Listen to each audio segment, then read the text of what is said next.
Hello everyone. Earlier we have covered civics in two videos. In one video we have talked about union legislative. In second video we have talked about union parliament. So Lok Sabha, Rajya Sabha, Prime Minister, President, these things we have already covered. So in this video we will be covering the third unit of civics, class 10th, ICSE only. The name of the unit is the judiciary, and this unit is divided into two parts. One is the Supreme Court and the another is High Court and subordinate courts. So after completing this video, your civics will be completed of class 10th.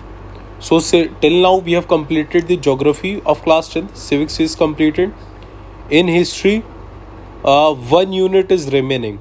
So that one unit will be covered in this month only. This unit will be divided into two videos, right? So civics will be completed today. So coming to the Supreme Court, first part, what is Supreme Court? Actually, you already know there are division of the courts in India. One is Supreme Court, High Court and other district courts और tribunals जिन्हें हम कहते हैं junior courts. Okay, so Supreme Court is the highest court. सिर्फ और सिर्फ पूरे भारत में एक ही है. High courts कुछ है 24 है अराउंड, और बाकी जो नीचे के सबऑर्डिनेट कोर्ट्स हैं ये डिस्ट्रिक्ट कोर्ट होते हैं, सेशन कोर्ट होते हैं, मजिस्ट्रेट कोर्ट होते हैं, कमिश्नर कोर्ट होते हैं, बहुत सारे तरीके के कोर्ट्स होते हैं. उन सबको कलेक्टिवली हम ट्रिब्यूनल्स कहते हैं. इन सारे कोर्ट्स को वैसे तो ट्रिब्यूनल्स ही कहते हैं, लेकिन अगर आपसे पूछा जाए कि आप किस तरीके से हायरार्की बताएंगे तो आप बताएंगे supreme court, high court and the other subordinate courts. In subordinate courts में हर एक का जो जूनियर है वो सबऑर्डिनेट होता है. जैसे सुप्रीम कोर्ट के जूनियर ये सारे हैं तो ये सारे सबऑर्डिनेट कोर्ट कहलाएंगे. हाई कोर्ट के जूनियर ये सारे हैं तो ये सारे सबऑर्डिनेट कोर्ट्स कहलाएंगे हाई कोर्ट के पर्सपेक्टिव से. सो सुप्रीम कोर्ट होता है, हाई कोर्ट होता है, district court, additional district court, subordinate जज कोर्ट, सबऑर्डिनेट जज class 2 court, court of metropolitan cities, इस तरीके के काफ़ी सारे कोर्ट्स होते हैं. But this video is based on the reduced syllabus which is provided by ICSE for class 10th for this year only. So in this video we have covered those topics only. Some extra part I have already covered for high courts for the general knowledge. Okay, so this video comprises of reduced syllabus plus some and more information regarding high courts. So starting with the Supreme Court. Supreme court की ज़रूरत क्या है? सिर्फ एक single court क्यों बनाया गया है जो सबसे हाईएस्ट है? वो इस वजह से बिकॉज इट रिप्रेजेंट डेमोक्रेसी, कि एक कलेक्टिवली एक जगह पर सारे डिसीजन होंगे हर जगह के. कहीं का भी हो, देश की किसी भी कोई सी भी बातचीत हो जाए, अगर वो सबसे ज़्यादा सुप्रीम कोर्ट सुपीरियर चीज़ है तो सुप्रीम कोर्ट. तो ये सबको बराबर न्याय देने की वजह से एक इंडिपेंडेंट जुडिशरी है, इंडिपेंडेंट न्यायालय, वो किसी के ऊपर टिके हुए नहीं, एग्जीक्यूटिव या लेजिस्लेटिव पावर्स के ऊपर नहीं टिके हुए हैं. तो सुप्रीम कोर्ट का जो फैसला होता है इसलिए वो सबसे ज़्यादा ऊपर माना जाता है. तो ये एक इंडिपेंडेंट कोर्ट है. सुप्रीम कोर्ट एक सुप्रीम जुडिशरी की तरह काम करेगा, और ये फेडरल सिस्टम का एक इम्पॉर्टेंट पार्ट है. फेडरल सिस्टम का मतलब ये होता है कि एक सेंट्रल गवर्नमेंट पूरे देश के ऊपर राज कर रही है, और साथ ही साथ उसके अलग अलग पार्ट्स में, देश के अलग अलग पार्ट्स में और कई सारी गवर्नमेंट हैं. ठीक है, तो सेंट्रल गवर्नमेंट जैसे कि इस टाइम आपका श्री नरेंद्र मोदी जी हैं आपके प्राइम मिनिस्टर, तो बीजेपी और उसकी अलायंस के साथ जो गवर्नमेंट बनी हुई है ये हमारी सेंट्रल गवर्नमेंट हो गई. अगर आप पंजाब की बात करें तो वहाँ पर कांग्रेस है. ठीक, तो सेंट्रल में बीजेपी प्लस और पंजाब में कांग्रेस है. आपका अलग अलग जगह पे अलग अलग गवर्नमेंट्स हैं.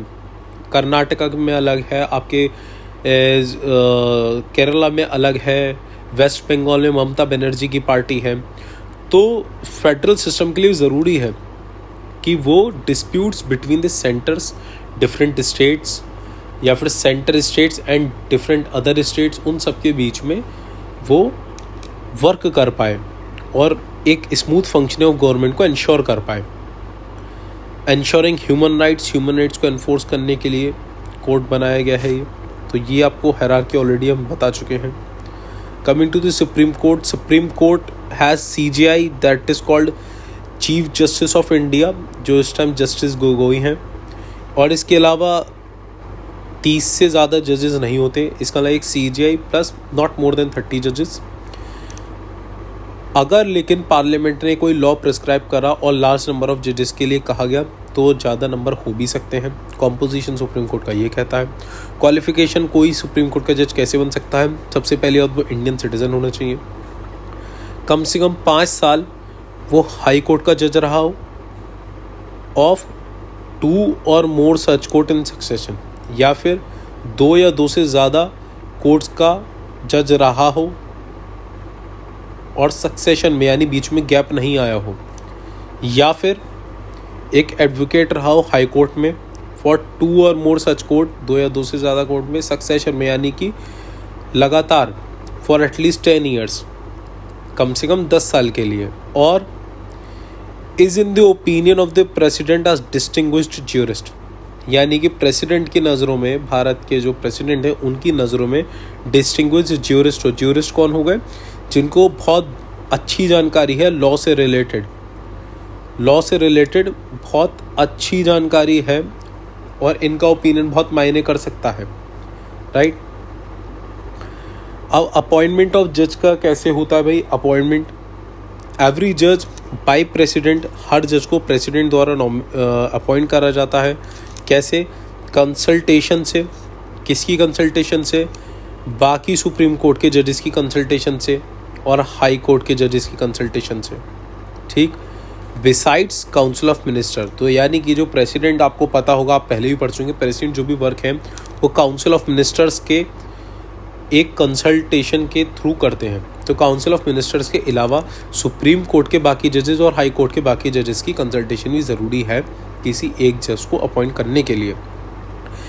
In case of appointment of other than CJI must be consulted.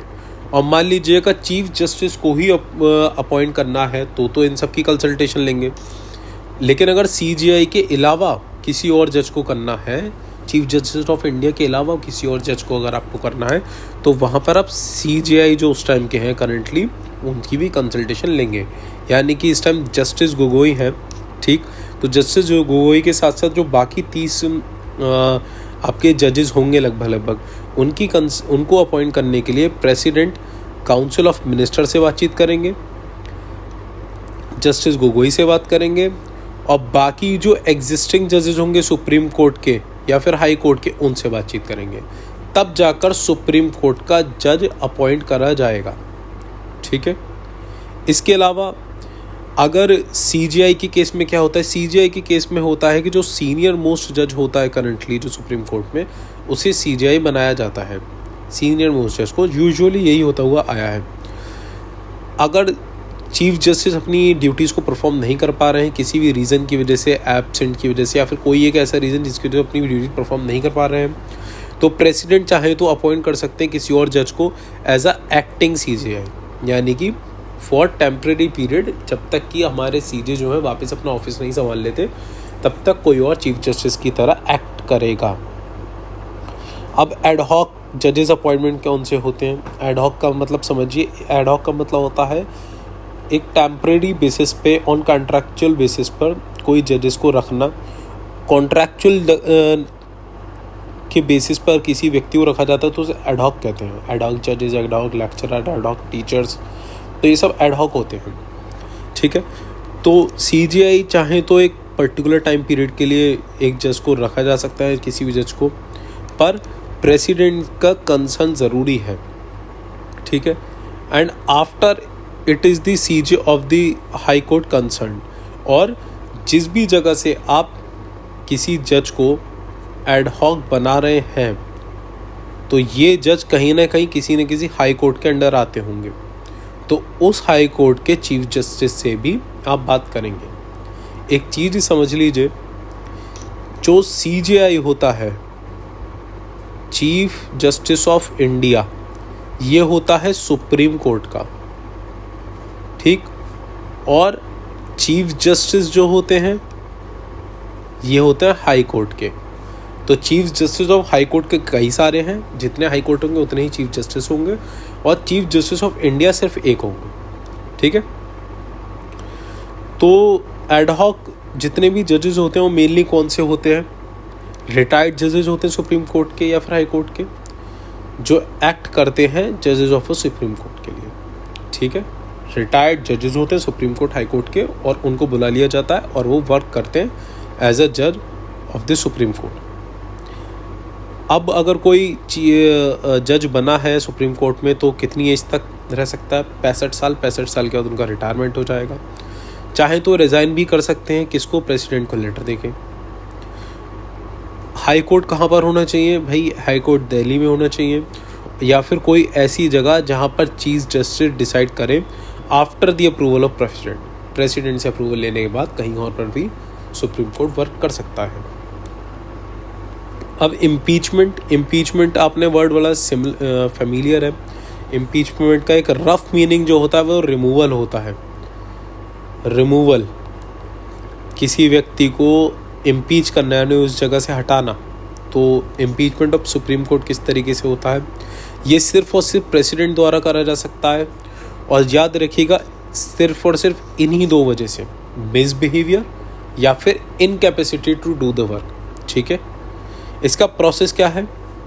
किसी भी, देखिए, लोकसभा या राज्यसभा होते हैं, इनमें से किसी भी हाउस में अगर कह दिया मेजॉरिटी से, यानी 50% लोगों ने, मेंबर ऑफ पार्लियामेंट ने कह दिया कि इस जज को हटाना चाहिए, तो इसके लिए ऑर्डर बनता है। उस ऑर्डर के ऊपर 2/3 अगर बहुमत मिल जाती है, यानी कि मान लीजिए अगर 100 व्यक्ति हैं, 100 MPs हैं, वैसे तो 100 MPs का आप एग्जाम्पल मत लीजिए, क्योंकि अगर हम लोकसभा की बात करें तो 552 MPs हैं, तो लगभग 226 MP। अगर 552 MP इस टाइम पार्लियामेंट में है तो 226 MP कहें कि हाँ भाई ऑर्डर पास करो, और 226 पास करने के बाद 552 का लगभग 2/3 ऑफ 552 लोग वोट करें फेवर में कि इस व्यक्ति को हटा देना चाहिए, इस जस्टिस को हटा देना चाहिए। अगर ऐसा वोट हो जाता है तो प्रेसिडेंशियल एक ऑर्डर पास हो जाता है और इमीडिएट इफेक्ट से उस जज को हटा दिया जाता है। सबसे पहली बार मई 1993 में जस्टिस वी रामास्वामी के खिलाफ ऐसा हुआ था, ऑर्डर पास करा गया था, बट मेजॉरिटी के थ्रू वो पास नहीं हो पाया था। Independence of judiciary from the control of executive and legislative.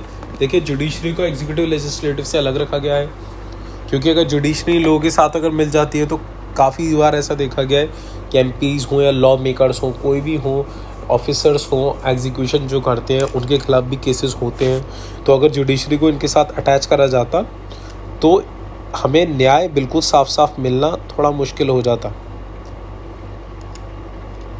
तो अपॉइंटमेंट्स ऑफ जजेस आपको ऑलरेडी ऊपर बता दिया गया है, रिमूवल ऑफ जजेस भी दिया गया है। सिक्योरिटी ऑफ टेन्योर 65 साल तक इनके पास ऑफिस रहेगा, उसके बाद ये रिज़ाइन भी कर सकते हैं अगर चाहें तो, वरना इनको रिटायरमेंट मिल जाएगा। इनकी जो सैलरीज और सर्विस कंडीशन क्या है? जो इनकी सैलरीज अलाउंसेस वगैरह होते हैं वो कंसोलिडेटेड फंड ऑफ इंडिया से आते हैं। कंसोलिडेटेड मतलब एक जगह पर सारी चीज़ें डालना, यानी इंडिया का एक फ़ंड है कंसोलिडेटेड फंड ऑफ इंडिया, उसमें स्टेट्स सेंट्रल मिलके पैसा डालते हैं, उस फंड से इनको पैसा दिया जाता है। And can not be reduce except financial emergency, और इनकी सैलरीज अलाउंसेस कभी कम नहीं करे जा सकते किसी भी कीमत पे, जब तक कि फाइनेंशियल इमरजेंसी पूरे देश में घोषित नहीं हो जाती। इसके अलावा freedom to announce decision and decree का मतलब कोई ऑर्डर या कमांड होता है, लॉफुल ऑर्डर कमांड, यानी कि इनके ऊपर पूरा फ्रीडम है कि अपने डिसीजन और अपनी डिक्री पब्लिसाइज कर सकते हैं, और इस चीज़ को पब्लिक के बीच में क्रिटिसाइज़ नहीं करा जा सकता, ना ही प्रेस में क्रिटिसाइज़ करा जा सकता है। लेकिन आजकल के आप देखते होंगे न्यूज़ चैनल में काफ़ी लोग सुप्रीम कोर्ट का डिसीजन को क्रिटिसाइज़ करने की कोशिश करते हैं, तो चाहे तो उनके ऊपर बहुत क्लियरली केस हो सकता है। तो सुप्रीम कोर्ट को सबसे ऊपर माना गया है, तो इसलिए उनका डिसीजन को हम क्रिटिसाइज़ नहीं कर सकते पब्लिकली या फिर प्रेस में। Full control over it's procedure of work and establishment, और सुप्रीम कोर्ट का पूरा कंट्रोल होता है कि सुप्रीम कोर्ट या हाई कोर्ट या अदर सबऑर्डिनेट कोर्ट कैसे काम करें, उसका किस तरीके से काम करने चाहिए, कितनी कितनी फीसेस चार्ज करनी है, इन सब के ऊपर इसका पूरा कंट्रोल होता है। कोई से भी आउटसाइड एजेंसी इसको इन्फ्लुएंस नहीं कर सकती। इसके अलावा आ जाइए, know decision in the legislature on the conduct of जजेस रिगार्डिंग द कंडक्ट ऑफ जज इन द पार्लियामेंट, यानी कि कोई सा भी डिस्कशन जजेस के किसी भी फैसले से रिलेटेड आप पार्लियामेंट में एमपी द्वारा नहीं करा जा सकता, ना ही लेजिस्लेटिव असेंबली में कराया सकता है। कब तक नहीं कराया सकता? अगर उनके ऊपर हटाने के बारे में अगर आप बात कर रहे हैं तो आप डिस्कशन करेंगे, वरना किसी भी कंडक्ट के बारे में, जजेस के बारे में बातचीत नहीं कर सकते, उनके डिसीजंस के बारे में नहीं कर सकते। Prohibition of practice after retirement, अगर ये रिटायर हो गए तो प्रैक्टिस नहीं कर सकते। क्यों नहीं कर सकते? मान लीजिए अगर ये प्रैक्टिस करने लगे तो इनसे अगर इनकी कोई राय ली जाएगी, क्योंकि चीफ जस्टिस रह चुके होंगे, जजेस रह चुके होंगे इतने सीनियर, तो इनकी कहने वाली एक एक चीज़ का फ़र्क जो है वो कॉन्स्टिट्यूशन में और लॉ में दिक्कत कर सकता है। तो इस वजह से इनको रिटायरमेंट के बाद प्रैक्टिस एज अ लॉयर ये नहीं करेंगे। Jurisdiction and power of the Supreme court, jurisdiction का मतलब जान लीजिए। ज्यूरिसडिक्शन का मतलब हो गया कि क्या इनकी हद है, इनका जो डिसीजन या डिक्री है वो कहाँ तक मानी जाएगी, कहाँ पर इफ़ेक्टिव होगी, उसे ज्यूरिसडिक्शन कहते हैं। तो सुप्रीम कोर्ट की ज्यूरिसडिक्शन जो है वो पूरे भारत की टेरिटरीज़ में होती है, और सुप्रीम कोर्ट चाहे तो पूरे भारत के किसी भी कोने में अपने जजमेंट के थ्रू अपनी बात मनवा सकता है, लॉ को एनफोर्स करवा सकता है। सुप्रीम कोर्ट को प्रोटेक्टर कहते हैं और साथ ही साथ final interpreter of the constitution. मान लीजिए final interpreter of the constitution का मतलब क्या है? देखिए, जो हमारा संविधान है, कॉन्स्टिट्यूशन है हमारा, वो बहुत ज़्यादा कॉम्प्लेक्स है और इसमें बहुत ज़्यादा हैवी वर्ड्स का इस्तेमाल करा गया है और डेफिनेशंस इसकी काफ़ी हैवी हैं। पूरे कॉन्स्टिट्यूशन में एक एक कॉमा और एक एक डैश का मतलब भी बहुत ज़्यादा पेचीदा हो सकता है। तो इस वजह से अगर कोई सी भी कॉन्स्टिट्यूशन में अगर कोई प्रॉब्लम लगती है, किसी चीज़ की बात समझने नहीं आ रही है, कोई कोर्ट कुछ और समझ रहा है, कुछ लोग कुछ और समझ रहे हैं, तो उसकी इंटरप्रिटेशन जो है, फाइनल इंटरप्रिटेशन सुप्रीम कोर्ट ही दे सकता है और उसी इंटरप्रिटेशन को माना जाएगा हर हालत में। It has both original and appellate jurisdiction as well as advisory jurisdiction. तो ये इसके पास ओरिजिनल, एफिलिएट ज्यूरिसडिक्शन और एडवाइजरी ज्यूरिसडिक्शन भी है। इसका मतलब क्या होता है वो अभी आपको समझ में आ जाएगा। देखिए, ओरिजिनल ज्यूरिसडिक्शन का मतलब क्या होता है? It has the power to hear and determine the distribution for the first instance, यानी कि कोई व्यक्ति चाहे तो सबसे पहला केस डायरेक्टली सुप्रीम कोर्ट में कर सकता है, बट उसकी कोई कंडीशंस है, कुछ कंडीशंस होती हैं उन्हीं बेसिस पर। क्या है वो कंडीशंस? देखिए, कंडीशंस क्या क्या है। सबसे पहला केस डायरेक्टली सुप्रीम कोर्ट में हो सकता है। क्या क्या केसेस में हो सकता है? जब सेंटर यानी कि सेंट्रल गवर्नमेंट और स्टेट गवर्नमेंट या फिर दो स्टेट्स के बीच में कोई ना कोई डिस्प्यूट हो गया है, या फिर गवर्नमेंट ऑफ इंडिया और दो या दो से ज़्यादा स्टेट्स के बीच में कोई डिस्प्यूट हो गया है, या फिर गवर्नमेंट ऑफ इंडिया और एक या एक से ज़्यादा स्टेट एक तरफ है, बाकी एक या एक से ज़्यादा स्टेट दूसरी तरफ है, उनके बीच में कोई डिस्प्यूट हो गया है, या फिर दो या दो से ज़्यादा स्टेट्स के बीच में डिस्प्यूट हो गया है। तो इन मामलों के बीच में जब भी होगा सेंटर स्टेट डिस्प्यूट और इंटर स्टेट डिस्प्यूट के बीच में, अगर ये चीज़ों के बीच में डिस्प्यूट होगा तो ये डायरेक्टली सुप्रीम कोर्ट हेयर करेगा। इसके अलावा क्या है? एक्सेप्शंस क्या है? एक्सेप्शंस किन मामलों में सुप्रीम कोर्ट नहीं बोलेगा? अगर इनके बीच में डिस्प्यूट हो भी गया तब भी। कब नहीं बोलेगा? जब कोई ना कोई आपका ट्रीटी, कोई कॉन्ट्रैक्ट, एग्रीमेंट कोई साइन कराया आपने, या फिर matter such as inter state water dispute, यानी इंटर स्टेट दो स्टेट के बीच में कोई ना कोई पानी से रिलेटेड डिस्प्यूट हो गया है। क्यों नहीं इंटरफेयर करेगा सुप्रीम कोर्ट? क्योंकि वो चीज़ फाइनेंस कमीशन के अंडर में आती है। या फिर कोई एक्सपेंस, कुछ खर्चे से रिलेटेड कोई बातचीत है, या फिर पेंशन से रिलेटेड कोई बातचीत है यूनियन और स्टेट के बीच में, सेंट्रल स्टेट के बीच में पेंशन से रिलेटेड कोई विवाद है, तो इन केस में सुप्रीम कोर्ट नहीं बोलेगा, क्योंकि ये सब चीज़ें फाइनेंस कमीशन, रेवेन्यू डिपार्टमेंट, इन सब चीज़ों के अंडर में आती हैं। अब सुप्रीम कोर्ट में आप और कब जा सकते हो? आपको पता है कि आपके कुछ फंडामेंटल राइट्स हैं, राइट टू एजुकेशन है आपका, राइट फ्रीडम है आपकी, आप कोई से धर्म चूज़ कर सकते हो, राइट टू स्पीच है, ये जितने भी आपके राइट दिए गए हैं आपको फंडामेंटल राइट्स, अगर कोई भी आप इन चीज़ों को इन्फ्रिंज करता है यानी कि तोड़ता है, हानि पहुंचाता है, तो भी आप डायरेक्ट सुप्रीम कोर्ट जा सकते हैं। इसके अलावा transfer of cases from lower court, supreme court के पास हक है कि वो ट्रांसफ़र कर सकता है लोअर कोर्ट से केसेस, यानी कि चाहे तो लोअर कोर्ट में यानी हाई कोर्ट या फिर डिस्ट्रिक्ट कोर्ट में जो भी केसेस पड़े हैं उनको एक जगह से दूसरी जगह ट्रांसफ़र कर सकता है। एक डिस्ट्रिक्ट कोर्ट से दूसरे डिस्ट्रिक्ट कोर्ट से हाई कोर्ट, डिस्ट्रिक्ट कोर्ट से सुप्रीम कोर्ट, ऐसे करके कुछ भी ट्रांसफ़र कर सकता है। ये पावर सुप्रीम कोर्ट को कहाँ से मिली? पावर मिली आर्टिकल 139A के तहत, जो कि 44th अमेंडमेंट एक्ट 1978 में आया था। अमेंडमेंट एक्ट का मतलब होता है संशोधन। कॉन्स्टिट्यूशन इतना बड़ा है कि उसमें संशोधन बार बार आए हैं। आज के डेट में 100 से ज़्यादा संशोधन आ चुके हैं। तो 44th अमेंडमेंट एक्ट जब आया था, 44th में जब संशोधन आए थे, चेंजेस आए थे, तो उसमें ये बात कही गई थी। सुप्रीम कोर्ट में transfer case to itself from High Court, यानी सुप्रीम कोर्ट चाहे तो अपने आप को ट्रांसफ़र केस कर सकता है। मान लीजिए ये आपका UP high court, Allahabad high court में आपका केस चल रहा है, सुप्रीम कोर्ट को लगा कि बहुत ज़्यादा इम्पोर्टेंट केस है, तो इस वजह सुप्रीम कोर्ट ने लाओ भाई ये केस हमें दे दो। ठीक, transfer cases from one High Court to another in interest of justice. और अगर चाहे तो जैसे कि अभी आजकल चल रहा है सुशांत सिंह राजपूत वाला केस, अगर चल रहा है, सुशांत सिंह राजपूत वाला जो केस है वो महाराष्ट्र में है। अगर वो जाता है तो वो वैसे तो अब सीबीआई के बीच में आ गया है, तो सीबीआई कोर्ट पे पहले जाएगा, लेकिन फॉर एग्जांपल मान लीजिए सुशांत सिंह राजपूत का जो केस चल रहा है, अगर वो मुंबई हाई कोर्ट में चला जाता है और सुप्रीम कोर्ट को लगता है मुंबई हाई कोर्ट इस पर ठीक से वर्क नहीं करेगा, जस्टिस नहीं देगा, तो सुप्रीम कोर्ट चाहे तो इस केस को बिहार हाई कोर्ट में भेज सकता है। बिहार में कहाँ पर है वो? पटना में है हाई कोर्ट, तो पटना हाई कोर्ट में इसको ट्रांसफ़र कर सकता है। तो ये रही ट्रांसफ़र ऑफ केसेस की बात। इंटरप्रिटेशन ऑफ कॉन्स्टिट्यूशन, ये आपको बता दिया गया था। इंटरप्रिटेशन ऑफ कॉन्स्टिट्यूशन को जुडिशियल रिव्यू भी कहते हैं, जुडिशियल रिव्यू। तो इंटरप्रिटेशन ऑफ कॉन्स्टिट्यूशन के लिए भी डायरेक्टली आप सुप्रीम कोर्ट में जा सकते हैं, जहाँ पर भी इंटरप्रिटेशन रिक्वायरमेंट हो। अब एफिलिएट ज्यूरिसडिक्शन, एफिलिएट ज्यूरिसडिक्शन का मतलब क्या होता है?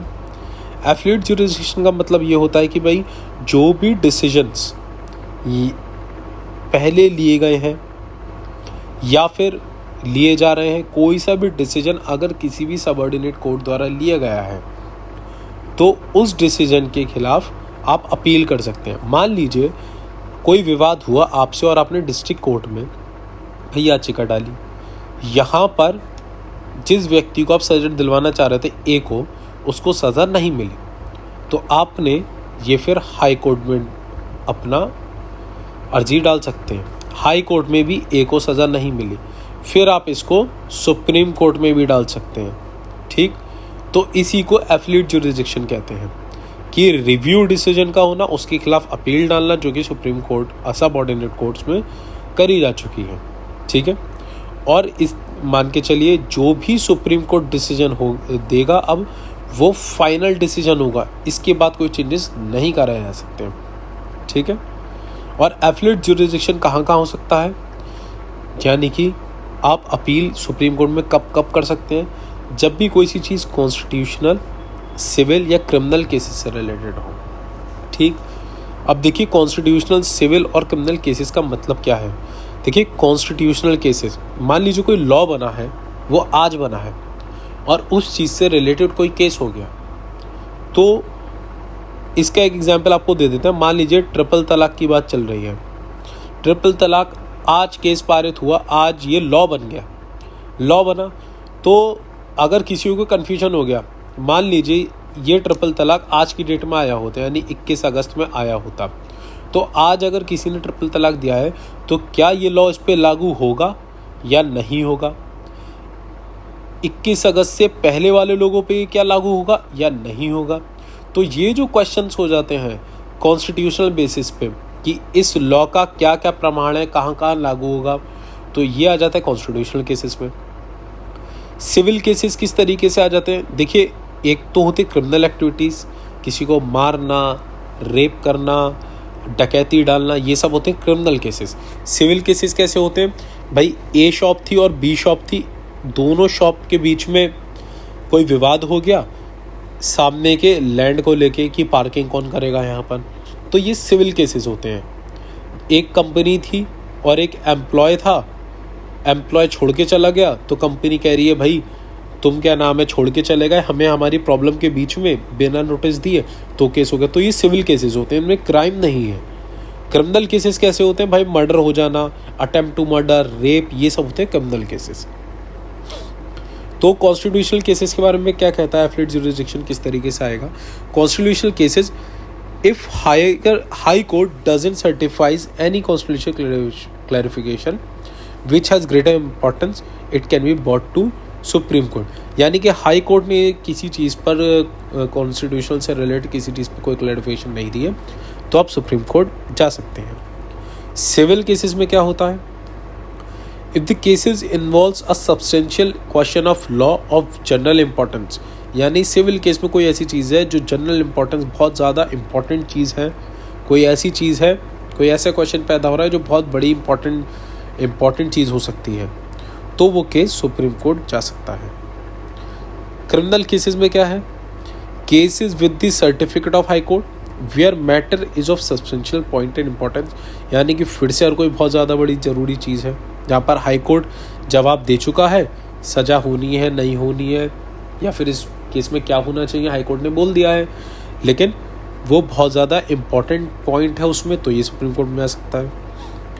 जहाँ पर हाई कोर्ट ने अभी कुछ नहीं कहा है वो केस भी जा सकता है सुप्रीम कोर्ट में। वो कैसे आ सकता है, where the high court has reserve the judgment of acquittal given by the lower court and punish the accused with the death sentence, यानी कि हाई कोर्ट ने जो भी हाई कोर्ट के नीचे जो भी लोअर कोर्ट था उसने डिसीजन दिया और उस चीज़ को रिवर्स करते हुए हाई कोर्ट ने डेथ सेंटेंस पेनल्टी दे दी, यानी किसी को सजाए मौत दे दी, तो वो भी जा सकता है भाई सुप्रीम कोर्ट में। इसके अलावा where a case is withdrawn by high court from the subordinate court and sentence the accused to the death, या फिर कोई केस लोअर कोर्ट में चल रहा था, हाई कोर्ट ने ये केस खुद ले लिया और हाई कोर्ट ने डेथ सेंटेंस दे दिया, यानी सजाए मौत दे दी, तो वो भी केस जो है आपका सुप्रीम कोर्ट जा सकता है। अब आ जाता है functions of the Supreme court. Supreme court के फंक्शंस क्या हैं, पहला आ गया सेटलमेंट्स ऑफ डिस्प्यूट्स के सेटलमेंट करवाना।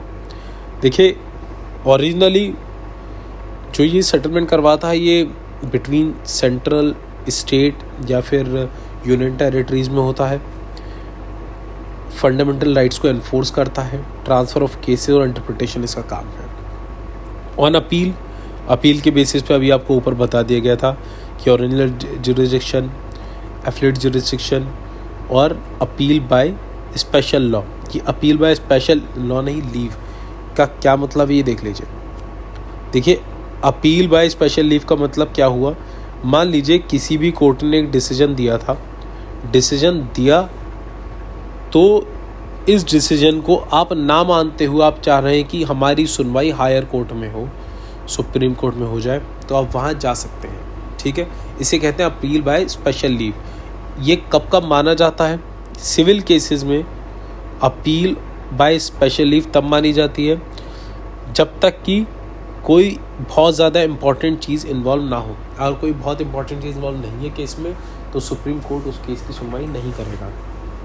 क्रिमिनल केसेस में कोई एक्सेप्शनल सर्कमस्टांसेस है, स्पेशल सर्कमस्टांसेस है और बहुत बड़ा इनजस्टिस हुआ है किसी के साथ, तो वो चीज़ भी जा सकती है। अब सुप्रीम कोर्ट के पास क्या अधिकार है, सुप्रीम कोर्ट के पास यह अधिकार है कि अगर किसी भी ट्रिब्यूनल ने सुप्रीम कोर्ट से नीचे जितने भी कोर्ट्स हैं उन्होंने कोई सा भी अगर ऐसा डिसीजन लिया जो उनकी पावर से, उनकी ज्यूरिसडिक्शन से एक्सीड करता है, मान लीजिए हाई कोर्ट आपका इलाहाबाद हाई कोर्ट है उत्तर प्रदेश का, उसने कोई सज़ा सुना दी किसी व्यक्ति से रिलेटेड जो कि बिहार हाई कोर्ट के अंदर में आता है, पटना हाई कोर्ट के अंदर आता है। तो भाई बात आएगी कि इलाहाबाद हाई कोर्ट के पास पावर नहीं है कि वो बिहार के मैटर्स में बोले, तो अपने जुरिडिक्शन से बाहर जाकर अगर कोई चीज़ करी है, या फिर हाई कोर्ट ने या फिर डिस्ट्रिक्ट कोर्ट ने, लोअर कोर्ट्स ने कोई ऐसा प्रोसीजर यूज़ करा है जो कि नेचुरल जस्टिस के खिलाफ है, और कोई सी भी इन दोनों में से कोई सी ऐसी बात होती है तो सुप्रीम कोर्ट क्या करता है, डिसीजन को क्वैश कर देता है, यानी पूरी तरीके से ख़त्म कर देता है, क्वैश द डिसीजन। ठीक है। Enforcement of fundamental rights. अब देखिए, हमारे फंडामेंटल राइट्स हैं कुछ, उन फंडामेंटल राइट्स की प्रोटेक्शन के लिए सुप्रीम कोर्ट काम करता है, और कोई से भी अगर हमारे फंडामेंटल राइट्स को अगर हल्का सा भी नुकसान पहुंचाया जाएगा तो सुप्रीम कोर्ट उस चीज़ को नल एंड वॉइड डिक्लेयर कर देगा, यानी पूरी तरीके से निराधारित खत्म। सुप्रीम कोर्ट उसे कह देगा। कोई सी स्टेट, मान लीजिए आज की डेट में, मान लीजिए अगर हम बात करें उत्तर प्रदेश की, उत्तर प्रदेश कोई एक ऐसा रूल बना दे कि भाई उत्तर प्रदेश के लोग महाराष्ट्र नहीं जाएंगे, तो सुप्रीम कोर्ट क्या कहेगा, सुप्रीम कोर्ट इसको पूरे इस लॉ को ख़त्म कर देगा। उन्हें भाई ऐसे कैसे नहीं जाएंगे, उनका फ्रीडम है, वो कहीं पर भी मूव करें। मान लीजिए उत्तर प्रदेश ये लॉ बना देता है कि सिर्फ और सिर्फ कोई पर्टिकुलर कास्ट ए और बी के लोगों को ही जॉब मिलेगी, हाई जॉब्स, तो इसे भी सुप्रीम कोर्ट कट कर देगा। उन्हें भाई ऐसे कैसे, बाकी को भी तो इक्वालिटी चाहिए, आप डिस्क्रिमिनेट क्यों करेंगे, तो उस चीज़ को नल एंड वॉइड डिक्लेयर कर देता है। तो कुछ रिट्स दी गई हैं। रिट्स यानी कि मान लीजिए कि अगर आपके साथ कोई घटना हुई है तो आप मुकदमा कर सकते हैं और अपने आप को उस चीज़ से बचा सकते हैं। अपने फंडामेंटल राइट्स को बचाने के लिए आपको कुछ चीज़ें दी गई हैं सुप्रीम कोर्ट द्वारा, तो उन्हें रिट्स कहा जाता है। तो उसमें से 4-5 बहुत इम्पॉर्टेंट रिट्स हैं, और ये हर जगह आपको नाम भी आएगा, एग्ज़ाम्स में भी आती हैं काफ़ी। तो पहला है हेबिस कॉर्पस। हेबिस कॉर्पस का मतलब होता है टू हैव द बॉडी। मान लीजिए अगर ये इंसान के ग्रेट सेफगार्ड और पर्सनल फ्रीडम के लिए काम करता है, इसका मतलब क्या हुआ कि पर्सन ए है, उन्हें पुलिस उठा के ले गई। अब क्यों लेकर गई, कैसे लेकर गई, इसके बारे में कोई जानकारी मिल नहीं रही, बस पुलिस ले गई, जेल में डाल दिया। तो आप ये रिट डाल सकते हैं, मुकदमा डाल सकते हैं हेबिस कॉर्पस का कि ए को रिलीज़ करा जाए, एक ये अपना सेफगार्ड के लिए ये रिट डाल सकते हैं, तो फिर इनको छोड़ दिया जाएगा। मैंडेमस, मैंडेमस का वी ऑर्डर, ये सब लैटिन वर्ड है, इनका इंग्लिश में मतलब भी दे रखा है। इसका मतलब होता है authority to perform certain duty.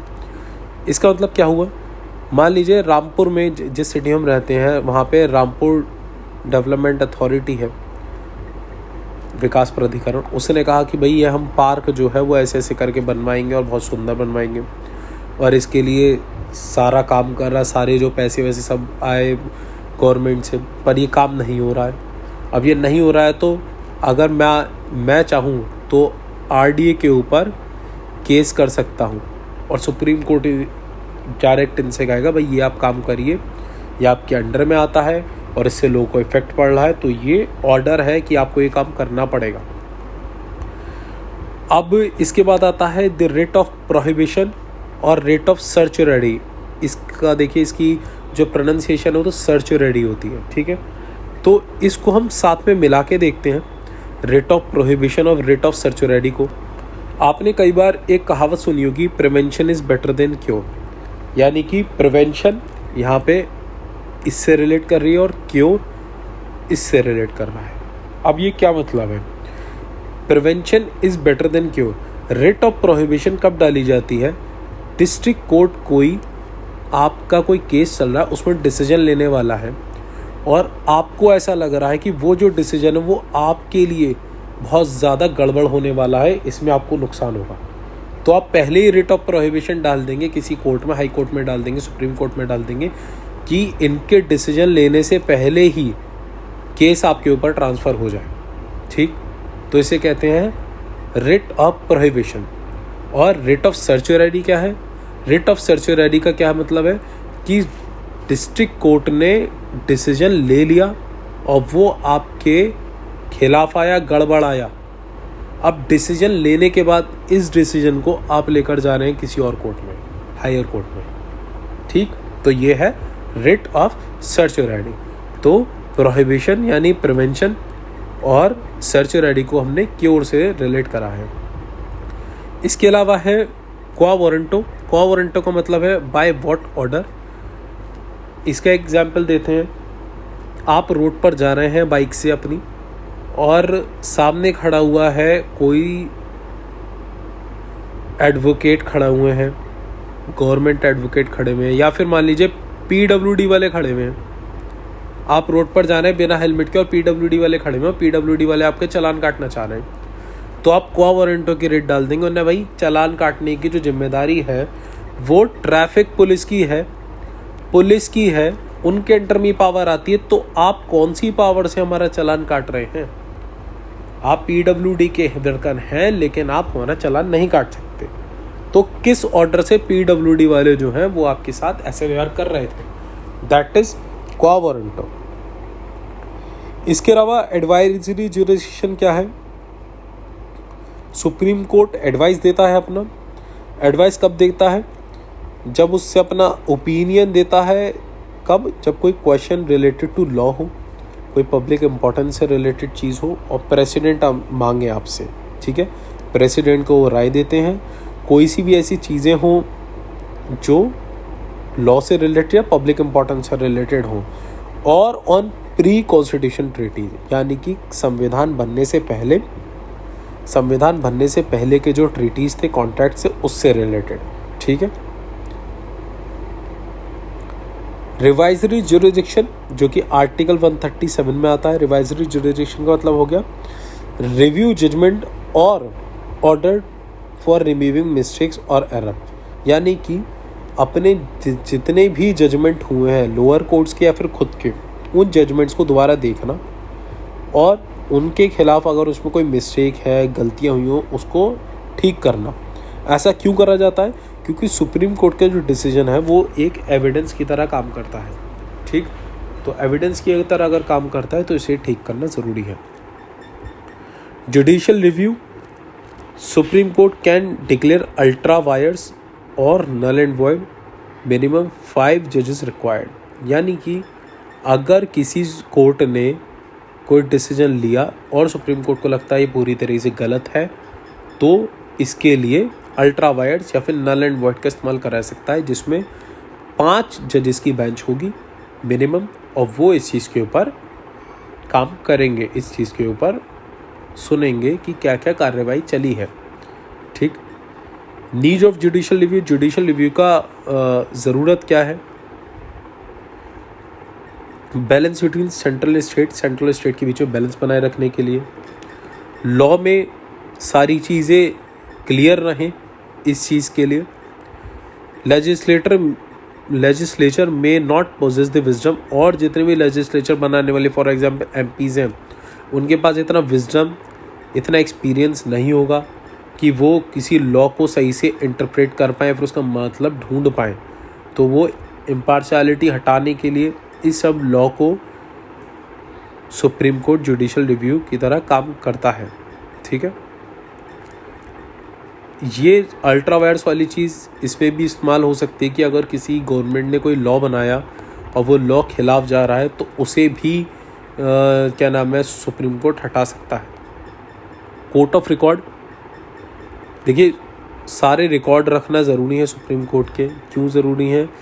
क्योंकि ये जितने भी इनके ऑर्डर्स होते हैं, जजमेंट्स होते हैं, वो इनके प्रेसिडेंट यानी कि सब ऑर्डिनेट कोर्ट्स के ऊपर भी लागू होते हैं, और जितने भी पनिशमेंट्स हैं और कोई सी भी अगर गलती करी जा रही है जो सुप्रीम कोर्ट के रिकॉर्ड्स के हिसाब से और उसकी अवहेलना करी जा रही है, तो उसे कंटेम्प्ट ऑफ कोर्ट भी बनाया जाता है कि आपने कोर्ट का उल्लंघन करा है, तो उसके लिए पनिशमेंट भी दी जाती है।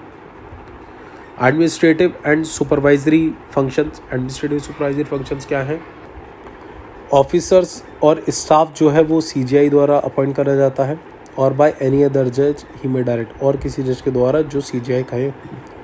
Conduct of advocate other person appearing before it, fees कितनी चार्ज होनी है, ये सब सुप्रीम कोर्ट द्वारा हैंडल करी जाती है। सीजीआई की रिकमेंडेशन पे ट्रांसफ़र करे जाते हैं जजेस हाई कोर्ट के, पर साथ ही साथ ये जो रिकमेंडेशन है वो कंसल्टेशन से आने चाहिए। किसके कंसल्टेशन से? सीनियर मोस्ट जजेस के कंसल्टेशन से। कितने जज होने चाहिए? मेड विदाउट 4 कंसल्टेशन, तो कम से कम नहीं तो 4 जजेस और हों, वो भी कहें कि हाँ इस जज का ट्रांसफ़र होना चाहिए, तो CJI की रिकमेंडेशन के बेसिस पे गवर्नमेंट उसको चेंज करेगी, वरना नहीं। Simplifies procedures of PIL। देखिए पब्लिक इंटरेस्ट लिटिगेशन नाम की चीज़ होती है। PIL का मतलब पब्लिक इंटरेस्ट लिटिगेशन। ये क्या चीज़ है? अगर किसी भी चीज़ से आप अगर परेशान हैं, आपको लगता है ये चीज़ ठीक नहीं है, तो आप PIL डाल सकते हैं। एक पोस्ट कार्ड द्वारा सेंड कर सकते हैं, एक एप्लीकेशन द्वारा सेंड कर सकते हैं और आपकी सुनवाई होगी। मेनली PIL में ज़्यादा किसके ऊपर ध्यान दिया जाता है? अगर वुमेन से रिलेटेड कोई ग्रीवियंस है, चाइल्ड से रिलेटेड है, बाउंड्री लेबर से रिलेटेड, उनको ज़्यादा प्रेफरेंस दी जाती है। अब हम आ जाते हैं अपने नेक्स्ट चैप्टर, जो कि high court and subordinate courts है। बहुत इजी है ये, पूरे भारत में 24 है। देखिए इसमें क्या कहा गया है कि हाई कोर्ट जो होता है वो हर स्टेट में होता है। कुछ हाई कोर्ट ऐसे भी हैं जो एक से ज़्यादा स्टेट को देखते हैं। कुछ हाई कोर्ट्स ऐसे भी हैं जो स्टेट के साथ साथ यूनियन टेरिटरीज़ को भी देखते हैं। तो इसी वजह से इस टाइम जो टोटल हाई कोर्ट्स है वो 24 हैं। सिर्फ और एक दिल्ली एक यूनियन टेरिटरी जिसका खुद का हाई कोर्ट है। बाकी गोवा, दमन दीव में इसमें क्या है, जुडिशल कमिश्नर है, और बाकी अदर यूनियन टेरिटरीज जो है वो बाकी स्टेट्स के हाई कोर्ट के अंडर में आती हैं। अच्छा, हाई कोर्ट डिपेंड किस चीज़ पे करता है? हाई कोर्ट डिपेंड करता है पॉपुलेशन के ऊपर, अमाउंट ऑफ वर्क के ऊपर, कि वो हाई कोर्ट कितना झेल सकता है। कॉम्पोजिशन क्या है हाई कोर्ट का?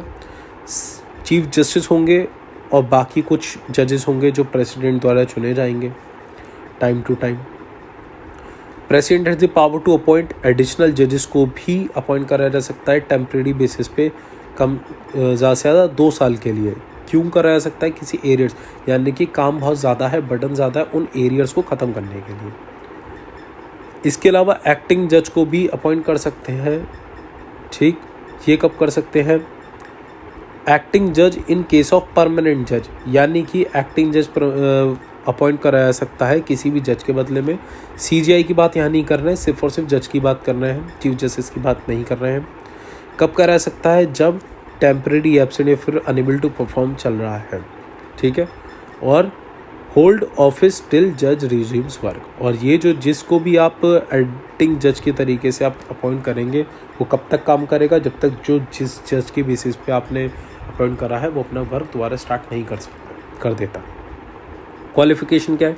इंडियन सिटीजन, 65 साल से ऊपर नहीं होने चाहिए आप। Judicial office is the territory of the India for at least 10 years और advocate of high court for at least 10 years, यानी कि ये जुडिशियल ऑफिस या फिर आप एडवोकेट रहे हो 10-10 साल के लिए मिनिमम, ये इसकी क्वालिफिकेशन है। याद रखिएगा, बीच में और है, या ये या फिर ये, इस तरीके से चलता है जब भी और आ जाता है। इसके अलावा एक और क्वालिफिकेशन थी, वो क्या थी? डिस्टिंग्विश्ड ज्यूरिस्ट होने चाहिए, यानी लॉ की अच्छी नॉलेज होनी चाहिए। ये ऐड करी गई थी 42nd अमेंडमेंट एक्ट 1976 में, पर इसको हटा दिया गया। कब हटा दिया गया? 44th अमेंडमेंट एक्ट 1978 में। अपॉइंटमेंट्स ऑफ जजेस, ये CJI by president chief justice को ऑफ हाई कोर्ट को प्रेसिडेंट द्वारा करा जाता है। इन कंसल्टेशन, किससे कंसल्टेशन से? Chief justice of India, governor of the state, यानी कि अगर उत्तर प्रदेश के अगर आप हाई कोर्ट का चीफ जस्टिस अगर चूज़ कर रहे हैं तो आप CJI यानी CJI इनसे बातचीत करेंगे और गवर्नर ऑफ उत्तर प्रदेश से बातचीत करेंगे, तब जाके आप करेंगे। अदर जजेस जो बाकी जज हैं वो किसके द्वारा कराया जा सकता है? By president, CJI, governor, CJ of high court concern, इन चारों लोगों के हिसाब से होंगे। ठीक है, इसके अलावा देखिए ये जो ब्राउन कलर से जितना भी मटेरियल आ रहा है ये एक्स्ट्रा हमने कवर करा है। इसके बाद और भी कुछ मटेरियल जो आपके कोर्स में है, ऐसा नहीं है कि अब आपका मटेरियल ख़त्म हो गया है। तो ब्राउन जितना भी आएगा वो सब वो चीज़ें हैं जो आपके रेड्यूस सिलेबस से हटकर है। तो रिटायरमेंट और रिमूवल की बात कर लेते हैं। रिटायरमेंट 62 ईयर्स की एज में है। इवन एडिशनल या फिर एक्टिंग जज जो भी हो उसे भी 62 साल से ऊपर नहीं जा सकता वो। इम्पीचमेंट इसका सेम जैसे सुप्रीम कोर्ट के जजेस को हटा रहे थे वैसे ही इनका इम्पीचमेंट होता है। इसके अलावा अगस्त 2011 में जस्टिस सौमित्रा सेन जो कि कलकत्ता हाई कोर्ट में थे, वो पहले ऐसे बने द फर्स्ट अगेंस्ट हुम इम्पीचमेंट पास्ड इन राज्यसभा, जिनके खिलाफ इम्पीचमेंट पास हुआ राज्यसभा में। क्यों हुआ था? Miss appropriation of public fund, यानी पब्लिक फंड के साथ ही खिलवाड़ कर रहे थे कुछ ना कुछ। पर इनका जो चार्जेस थे वो लोकसभा में ड्रॉप कर दिया गया। क्यों ड्रॉप कर दिया गया? क्योंकि इन्होंने रिज़ाइन कर दिया तो इस वजह से चार्जेस ड्रॉप कर दिए। President can transfer one from another, यानी एक जज को दूसरे हाई कोर्ट से एक दूसरे हाई कोर्ट में भेजा जा सकता है। बट इस टाइम जब ये ट्रांसफ़र होंगे तो जिस हाई कोर्ट से आप भेज रहे हैं उसके चीफ जस्टिस को और जिस हाई कोर्ट में भेज रहे हैं उस चीफ जस्टिस से आप बातचीत करेंगे तब भेजेंगे। और कंपनसेटरी अलाउंस सैलरी के एडिशन में आप इन्हें पे करेंगे। सैलरीज एंड बाकी एमोलमेंट ऑफ जजेस, यानी जो उनके फ़ायदे हैं वो क्या होते हैं, वो पार्लियामेंट द्वारा डिसाइड करे जाते हैं। फ्री में रहने को मिलता है, अकोमोडेशन है, इनकी अलाउंसेस मिलते हैं, बाकी पेंशन इन्हें मिलती है। Amount can not B change, इनके जो पैसे हैं उनमें बदलाव नहीं करे जा सकते। फाइनेंशियल इमरजेंसी होगी सिर्फ तब बदलाव करेंगे। रेस्ट्रिक्शन ऑफ प्रैक्टिस, यानी लॉयर की तरह ये प्रैक्टिस नहीं कर सकते अपने रिटायरमेंट के बाद। अदर कंडीशंस क्या हैं? ये रिज़ाइन कर सकते हैं प्रेसिडेंट को लेटर देके, या फिर इनका office vacant when appointed as supreme court जज, यानी इनका ऑफिस तब भी वेकेंट हो सकता है जब इनको हाई कोर्ट से सुप्रीम कोर्ट का जज बना दिया गया और जब इनका ट्रांसफ़र हुआ। इसके अलावा इनकी पावर्स क्या क्या हैं? इनकी जो है लिमिटेड पावर्स होती हैं। मान लीजिए उत्तर प्रदेश में इलाहाबाद हाई कोर्ट है तो उसकी जो पावर्स हैं वो पूरे उत्तर प्रदेश में ही लागू होंगी बस, ठीक। तो हाई कोर्ट्स की पावर जो होती है वो उनकी टेरिटरीज़ के ऊपर डिपेंड करती हैं। ओरिजिनल जुरिसडिक्शन, इनके पास भी आप पहली बार में केस लेकर आ सकते हो। कौन कौन से केसेस जो पहली बार में आ सकते हैं? Matters related to state revenue और उसके कलेक्शन से रिलेटेड। विल, यानी कि संपत्ति जो आपकी विल होती है, आपकी जैसे हिंदी में वसीयत कहते हैं। Divorce, marriage, company law, contempt of court से रिलेटेड आ सकते हो। इंटरप्रिटेशन से रिलेटेड जुडिशल रिव्यू, ये सुप्रीम कोर्ट में भी था, यहाँ पर भी है। आपके फंडामेंटल राइट की एनफोर्समेंट के लिए जो आपको 5 रेट बताई गई थी। इसके अलावा इलेक्शन पिटीशन भी आप डाल सकते हैं। इलेक्शन पिटीशन का मतलब क्या हो गया कि अगर कोई आपके शहर से मेंबर ऑफ पार्लियामेंट बना है या फिर एमएलए बना है और उसने कुछ ना कुछ, जब वो बना है तो बनने के लिए जो भी इसने हलफनामा देते हैं, एफिडेविट देते हैं इलेक्शन कमीशन को, उसमें कोई गड़बड़ करी है।